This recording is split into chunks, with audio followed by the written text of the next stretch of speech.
Yesaya pasal 28.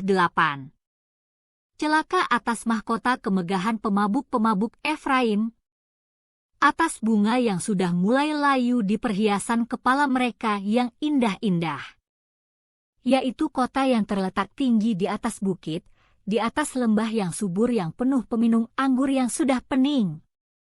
Sesungguhnya, pada Tuhan ada seorang yang kuat dan tegap, seorang yang seperti angin ribut disertai hujan batu, yakni badai yang membinasakan, seorang yang seperti angin ribut disertai air hujan yang hebat menghanyutkan.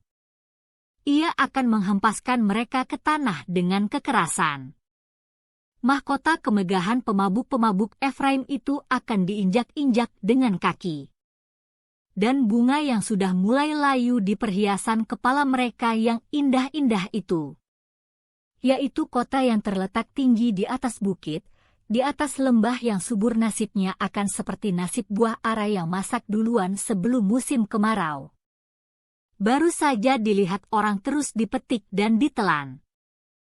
Pada waktu itu Tuhan semesta alam akan menjadi mahkota kepermaian dan perhiasan kepala yang indah-indah bagi sisa umatnya. Akan menjadi roh keadilan bagi orang yang duduk mengadili, dan menjadi roh kepahlawanan bagi orang yang memukul mundur peperangan ke arah pintu gerbang.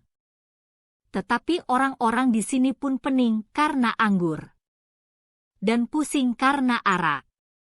Baik imam maupun nabi pening karena arak, kacau oleh anggur. Mereka pusing oleh arak, pening pada waktu melihat penglihatan, goyang pada waktu memberi keputusan. Sungguh, segala meja penuh dengan muntah, kotoran, sehingga tidak ada tempat yang bersih lagi. Dan orang berkata, kepada siapakah dia ini mau mengajarkan pengetahuannya? Dan kepada siapakah ia mau menjelaskan nubuat-nubuatnya?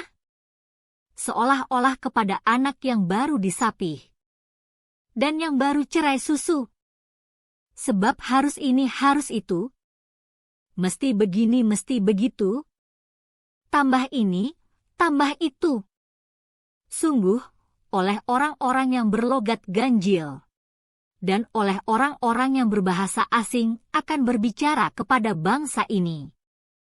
Dia yang telah berfirman kepada mereka, inilah tempat perhentian, berilah perhentian kepada orang yang lelah. Inilah tempat peristirahatan. Tetapi mereka tidak mau mendengarkan. Maka mereka akan mendengarkan firman Tuhan yang begini. Harus ini, harus itu, mesti begini, mesti begitu, tambah ini, tambah itu, supaya dalam berjalan mereka jatuh telentang, sehingga luka, tertangkap dan tertawan. Sebab itu dengarlah firman Tuhan, hai orang-orang pencemooh, hai orang-orang yang memerintah rakyat yang ada di Yerusalem ini, karena kamu telah berkata, kami telah mengikat perjanjian dengan maut, dan dengan dunia maut kami telah mengadakan persetujuan. Biarpun cemeti berdesik-desik dengan kerasnya, kami tidak akan kena. Sebab kami telah membuat bohong sebagai perlindungan kami. Dan dalam dusta kami menyembunyikan diri. Sebab itu beginilah firman Tuhan Allah. Sesungguhnya, aku meletakkan sebagai dasar di Sion sebuah batu, batu yang teruji. Sebuah batu penjuru yang mahal, suatu dasar yang teguh. Siapa yang percaya, tidak akan gelisah. Dan aku akan membuat keadilan menjadi tali pengukur, dan kebenaran menjadi tali sipat. Hujan batu akan menyapu bersih perlindungan bohong, dan air lebat akan menghanyutkan persembunyian.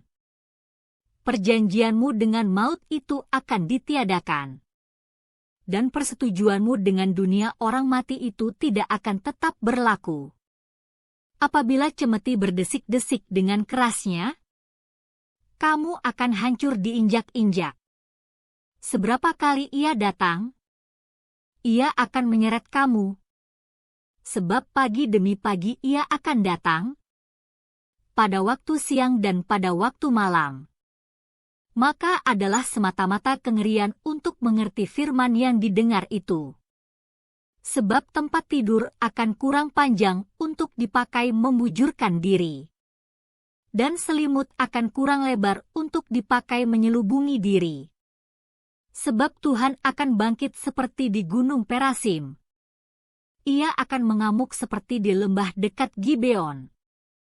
Untuk melakukan perbuatannya ganjil perbuatannya itu. Dan untuk mengerjakan pekerjaannya ajaib pekerjaannya itu. Oleh sebab itu, janganlah kamu mencemooh. Supaya tali belenggumu jangan semakin keras. Sebab kudengar tentang kebinasaan yang sudah pasti yang datang dari Tuhan Allah semesta alam atas seluruh negeri itu. Pasanglah telinga dan dengarkanlah suaraku. Perhatikanlah dan dengarkanlah perkataanku. Setiap harikah orang membajak, mencangkul dan menyisir tanahnya untuk menabur? Bukankah setelah meratakan tanahnya, ia menyerahkan jintan hitam dan menebarkan jintan putih. Menaruh gandum jawawut dan jelai kehitam-hitaman. Dan seko di pinggirnya?